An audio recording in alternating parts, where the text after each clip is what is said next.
think we just really grew apart, and I got to a point where I'm like, I'm not in love with this person. So I was so miserable. I felt nothing for him anymore. So yeah, 10-year wedding anniversary was my light bulb moment where I was like, I can't do this anymore. On your wedding anniversary? Yeah. 10 years of marriage and I'm not happy, and I'm like, I can't do it anymore. I'm not in love with you anymore. So I think for a woman, you check out many, many years earlier. It got to a point where I was like, I'm depressed. Like there were days where I couldn't get out of bed. I'm like, what am I doing? Like, I'm not happy. I'm like living with a roommate. Well, very unfortunate, but as they say, men will sacrifice their happiness for their families, but women will sacrifice their families for their happiness. And, here's a clear example. I'm not sure who this woman is right here, but you can clearly tell that the man did nothing wrong. He did the best he can. Obviously, she seems well off on her own, makes her own money, apparently. But, the man did the best he could, providing, protecting, took his vows serious to him, his wife, God, and, their families. But it still wasn't good enough. He seems like a nice guy, whoever this person is. She can't lead to one thing. He cheated on me. He was abusing me physically, emotionally, whatever. But quote unquote, I just was not happy anymore. And translation, to be honest with you, I wanted to, maybe she got married at an early age. I'm not sure, like I said, who this person is, and feels like she missed out on her fun time years, if you know what I'm saying. And she just wants to, live life, increase the body count. I'm not accusing anything. I'm just saying usually that's what that means. If you have a perfectly healthy relationship, marriage, and you just want to just divorce after 10 years. And what a slap in the face. On the 10-year anniversary, we just say, hey, honey, sign these papers. I'm out of here. And like I said, more than likely, just wants to be, quote unquote, happy. Marriage is not about happiness. It's about your duty as a man and a woman. And it's actually insane. I can imagine, like I said, I can only speculate, but it's to, travel the world and increase body count if we just want to be real. But let's finish the rest of the clip. They're very oblivious. They don't realize when a woman's checked out. When we stop fighting for the relationship, when we stop even talking, they think it's like, oh, she's a robot. She cooks, she cleans, she's quiet. Great. Less headaches. Very different for a man. They don't realize when we're... And look at these pictures that she's posting. Like, clearly she wants attention. I don't know if this is before, during, after the marriage. I'm assuming during and after. But yeah, she just, not happy with the one man and already has kids. I believe that's what she stated. But, wants to share herself with multiple people at this point, and what it seems like. Obviously not flat out saying that, but posting pictures like this clearly is not just a sign for attention, but, showing men, hey, I'm available, come talk to me. If this was really about posting for yourself, why not just keep it in your phone? Why are these, public images? So I don't want to hear that narrative, oh, I'm doing it for myself and blah, blah, blah. Yeah, take the pictures and keep it within, your on your phone or your small friend circle. Like, I'm not buying that.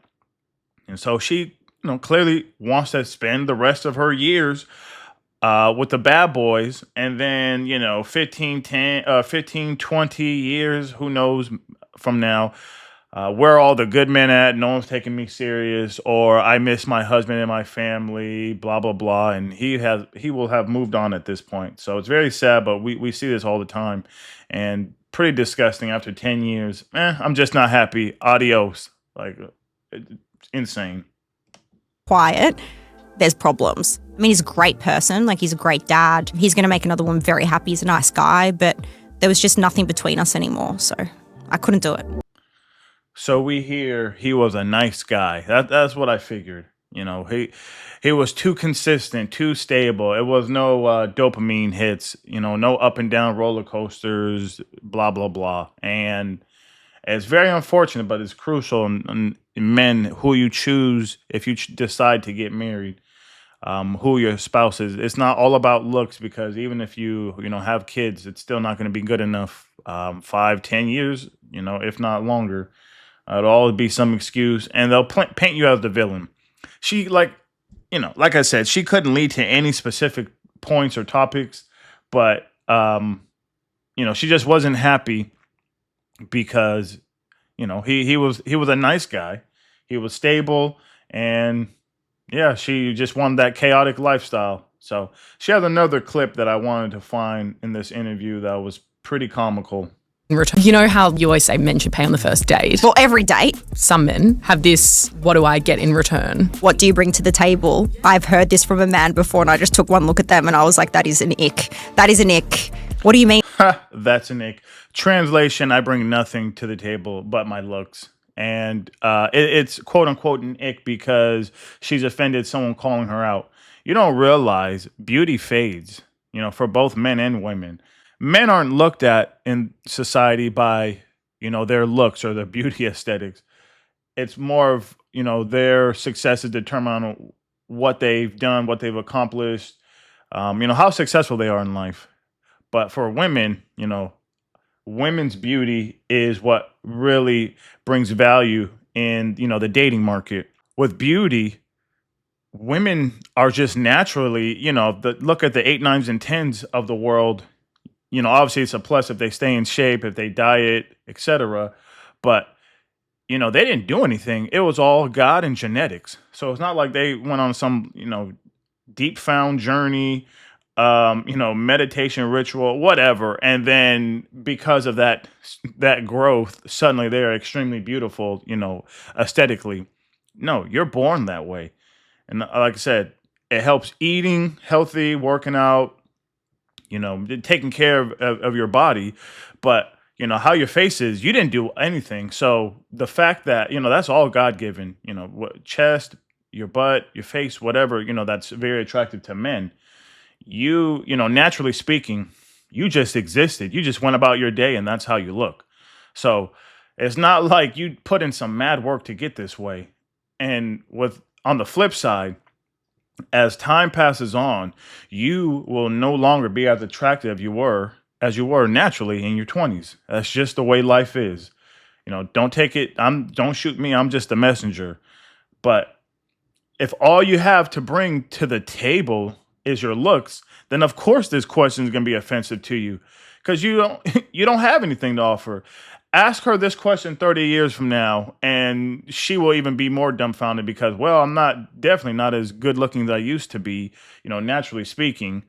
And I never developed any skills to bring men or attract the men that I wanted. So we'll just say it's the ick.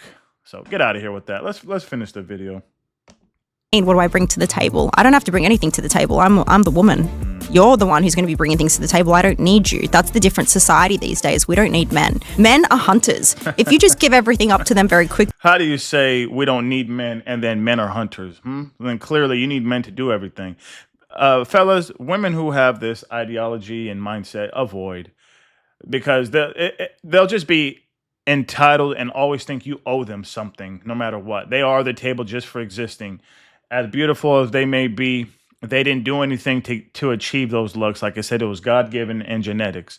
So the fact that you're just born with this like handicap or, advantage, and you didn't even do anything for it, and you're entitled, it's like, no, I'm not dealing with that. So let's finish. What do you think's going to happen? Far out. Men are worse than women. Well, makes sense. We're living in such a bloody feminine society. Men are not masculine at all. But even just my very first reel of a man should pay. Since when did that cause so much controversy? Why is it a big deal? I'm not trying to keep pausing, but what's funny is we always can say what a man should, what a man can, what he can't do, etc. But flip the coin and say, okay, well, a woman should, I don't know, you can say cook for her man. A woman should, dress modestly, etc. How dare you? And then all of a sudden, you're misogynistic and blah blah blah. So I just crack up with people who have this mindset because they don't have no problem telling you what a man can and can't do, but then we just have to infantilize, and if whatever they want to do, we just have to accept it with our tail between our legs. No. That I would expect a man to pay for a date or a man to provide. That's their role. What am I looking for? Someone strong and masculine. I need an alpha man. I need someone who can take the lead. I would love to. Translation: do everything I say with no questions asked. No thanks. Be able to be like, yeah, I would let him handle it. Like, he knows what he's doing. And I haven't really ever felt that because I'm such a strong personality.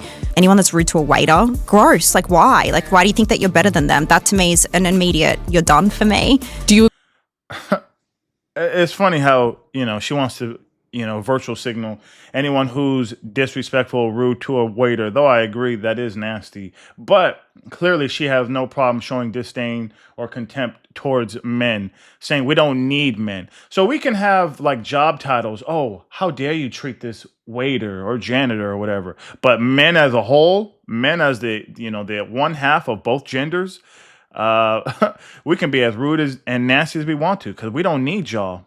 The cognitive dissonance is actually insane because we want to make sure we seem we're all high and mighty and, like I said, virtual signaling. But when it comes to men, hey, we actually get praised the more disgusting and rude we are to them. We can say we don't need them, which is a bold-faced lie, but it sounds good. It'll get me more views.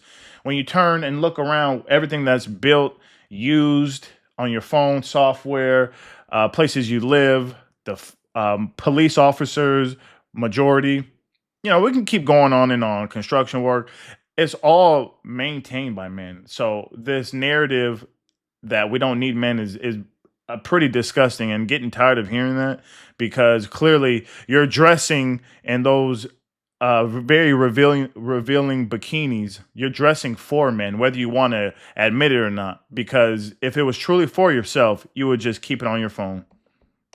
agree with 50-50 at the start of a relationship? No, Or ew. not at all. Gross. Absolutely. Why? Early days is how you set your boundaries. If you are not firm from day one, what do you think is going to happen? When does it change? No, as you meet me is how I'm going to be. No. Well, there you have it. I mean, pretty much as you meet me is how it's going to be, meaning I don't bring a freaking thing to the table in this relationship but my looks, which will fade as time passes on. And as Kevin Samuels used to always say, single women keep women single. And it's so true because we have someone trying to act like they're Confucius giving, the love guru advice to, all you ladies out there. And it's actually for your detriment. Nothing wrong with the guy. Nothing, he didn't, again, abuse psychologically, physically, anything. He was nice. And that is, whether they say it or not, a repellent. That's why it's extremely crucial for you men out there to choose wisely because as the Bible says in Proverbs 18:22, he who finds a wife finds a good thing. And what's so powerful about that is just because you are born with, lady organs does not automatically, knight you or make you become a wife. Like it's more about your character, your morals, who you are as a person overall. Like just because you are a woman, you're not automatically a wife. And for those who just really marry, for those men out there who really marry someone just because of how beautiful she is, and despite her character, despite her, extremely high body count, which definitely has an impact on pair bonding, despite who she is, when times get tough, that is a huge role. And so it's very important, like I said, who you choose, because, if the Bible's saying it's a good thing to find a wife, clearly it's saying that this is not something easy to find. So don't give up. I'm not going to be telling you stay single. I'm not those guys because there's some really great and awesome women out there. I know that for a fact. But on the flip side, there's some horrible ones that you need to avoid like the plague. But I appreciate everyone tuning in for, I believe, the 5th episode of Into the Gray, where not everything is black and white. And, we just want to point out double standards. So if you agree or disagree with anything, please let me know in the comments. And don't forget to like, subscribe, and share with your friends. And I will catch you all next time. Take care.